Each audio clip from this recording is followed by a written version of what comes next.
పిత పుత్ర పవిత్రాత్మ నామమున ఆమేన్. ఈరోజు మార్చి 6వ తారీఖు. లూకా సువార్త 9వ అధ్యాయము 22వ వచనము నుండి 25వ వచనం వరకు.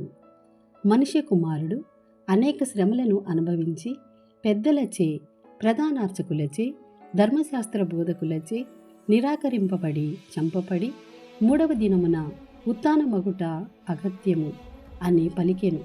మరియు వారందరితో, నన్ను అనుసరింపకోరువాడు తనను తాను త్యజించుకొని అనుదినము తన సిలువను ఎత్తుకొని నన్ను అనుసరింపవలెను. తన ప్రాణమును కాపాడుకొన చూచువాడు దానిని పోగొట్టుకొనును. నా నిమిత్తమై తన ప్రాణమును దారపోయేవాడు దానిని దక్కించుకొనును. ఒకడు లోకమంతటిని సంపాదించి తనను తాను కోల్పోయిన, లేక తాను నశించిపోయిన ఎడల ప్రయోజనమేమి? ఇది ప్రభుని వాక్కు. సర్వేశ్వరునికి వందనములు.